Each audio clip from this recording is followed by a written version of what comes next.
Jack Mimoun aurait été un super film si seulement il n'y avait pas eu Jack Mimoun. Bonjour à tous, aujourd'hui on parle de Jack Mimoun et les secrets de Valverde, sorti en octobre 2022. Le film est réalisé par Malik Bentala, dont c'est le premier film, et également par Ludovic Colbeau-Justin. Lui, c'est un réalisateur qui a déjà fait quelques téléfilms, et il a également réalisé Le Lion avec Philippe Catherine et Danny Boone, qui était sorti en 2019. Je l'ai vu, c'était pas ouf, mais c'était pas déplaisant non plus. Voilà, c'est classique, assez oubliable. Et donc, revenons-en à Jack Mimoun, le survivant de l'enfer. Jack, c'est le plus grand des aventuriers, il a écrit un livre qui est devenu un best-seller sur ses aventures, et c'est aussi la star d'une émission télé où il part survivre dans les endroits les plus reculés et les plus hostiles de la planète.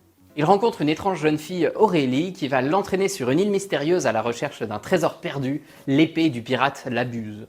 Ce film, c'est pas forcément une catastrophe, on aurait pu s'attendre à bien pire, mais c'est dommage, il est un peu inconsistant. L'histoire nous happe difficilement parce qu'elle est un peu vue et revue.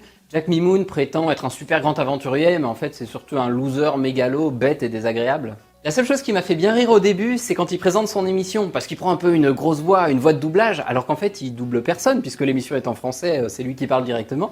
Du coup ça fait un décalage qui est un petit peu drôle. Et donc après un démarrage un peu moyennement inspiré, le film monte en puissance grâce aux prestations incroyables de François Damiens et Jérôme Commandeur. Et donc la bonne moitié du film, c'est juste ces deux comédiens qui sont en total roue libre, qui racontent n'importe quoi, et c'est trop drôle, ça marche super bien. C'est impressionnant leur talent, quoi qu'ils disent, ils arrivent à être drôles. Et le film s'essouffle un peu sur la fin, parce qu'il faut faire avancer l'histoire, le scénario, du coup il y a moins de temps pour les vannes, et donc on s'ennuie un peu plus. Mais dans l'ensemble, il y a quand même des bonnes idées d'écriture, et il y a pas mal de références à Pirates des Caraïbes, Indiana Jones, Benjamin Gates ou même La Momie, et c'est cool, mais on en voudrait presque plus et que le film assume davantage son côté parodie. Le film tient plus de la comédie d'aventure que de la parodie, et c'est dommage, on aurait peut-être voulu un truc encore plus décomplexé.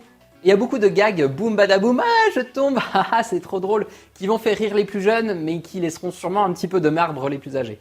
Mais il y a quand même pas mal de vannes et de punchlines qui m'ont fait rire, et le petit souci c'est qu'elles font un peu déjà vu. Quand on regarde le personnage de Malik Bentala, on a un peu l'impression d'être devant le Jonathan Cohen du pauvre. Déjà rien que dans le scénario, un mec qui s'invente une vie de ouf et en fait qui est un loser, ça nous rappelle directement Serge de Mito.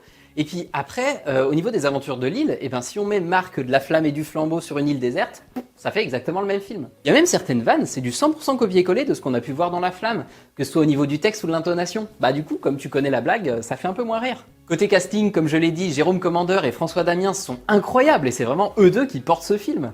Malik Bentala, en plus d'avoir un personnage un peu caricatural, il le joue pas très bien. Et c'est dommage, Benoît Magimel a jamais réussi à trouver son personnage. Il est un petit peu en décalé, il fait trop sérieux, on aurait aimé le voir beaucoup plus loufoque, à cabotiner un max. Là, il fait vraiment en décalage avec le reste du film. Côté décor, le film a été tourné en Thaïlande. Mais perso, à l'image, ça fait plus Rondo à la forêt de Chambord que île démoniaque. Il y a des très beaux paysages, mais on sent jamais qu'ils sont dans une zone hostile avec une végétation oppressante. Bon après, le film est une comédie, du coup c'est pas très grave. Et un dernier truc qui est dommage, c'est que pendant tout le film, on compte qu'une seule femme à l'écran, et qui en plus sert à rien, elle est juste là comme love interest du héros. Bref, Jack Mimoun et les secrets de Valverde, c'est pas un mauvais film, on passe un bon moment devant, notamment grâce aux performances de Jérôme Commandeur et François Damiens qui sont incroyables, mais bon, le film apporte rien de très novateur. Et ce qui est frustrant, c'est que sans le personnage de Jack Mimoun, Jack Mimoun aurait été un bien meilleur film. Et pour tous ceux qui ont déjà vu le film, on passe en spoiler. Au début du film, j'ai trouvé plutôt cool que le film essaye dans ses vannes de critiquer un peu le greenwashing et même les réseaux sociaux, mais c'est dommage, c'est très vite abandonné. L'histoire du film est quand même totalement bidon et le retournement de situation, haha je suis gentil mais en fait je suis méchant, ça se voit à des kilomètres, c'est pas très original et c'est dommage, à aucun moment le film essaye de nous surprendre avec son scénario. Le personnage d'Aurélie, en plus de servir à rien, elle est quand même horrible, elle kidnappe des gens et ça juste pour le trésor. Mon papa, je m'en fous. C'est le trésor qui m'intéresse. D'ailleurs sur les scènes de fin, je sais pas si ça vous a fait le même effet, mais on a vraiment l'impression d'être dans l'attraction Pirates des Caraïbes de Disney, quoi, c'est incroyable. Le passage où ils prennent les barques, c'est tellement du copier-coller que je me suis demandé si c'était pas une vanne. À un moment, je m'attendais à ce qu'un des personnages, il se flotte. La la la la la la la la la la. Et niveau déception, Jack Mimoun, son surnom c'est le survivant de l'enfer. Donc je m'attendais à un moment à ce qu'il y ait une référence à Ken le survivant. Surtout que ça aurait été trop parfait parce qu'à un moment, il combat à l'épée. Du coup, là, c'était parfait. Tu balançais la musique. Le survivant de l'enfer, souvent croise le fer. Pareil, au niveau des vannes manquées, le trésor qu'ils cherchent, c'est le trésor du pirate l'Abuse. Donc c'est son nom historique qu'ils ont gardé, mais l'Abuse, c'est quand même vraiment nul comme nom. Je pensais qu'à un moment donné, du coup, ils allaient pouvoir en faire une vanne, mais que dalle. Et c'est bizarre parce qu'en plus, François Damiens, son personnage, il arrête pas de parler d'oiseaux tout le long du film. Du coup, dites un truc drôle avec l'Abuse. Mais non. Et à un moment, le personnage de François Damiens, il sort une réplique totalement homophobe. Une famille, c'est un papa et une maman. Et c'est désamorcé un petit peu parce qu'après tu te rends compte que le personnage il raconte tout le temps n'importe quoi, mais quand même c'est tellement gratuit, moi ça m'avait perturbé, je suis resté un peu tout le film.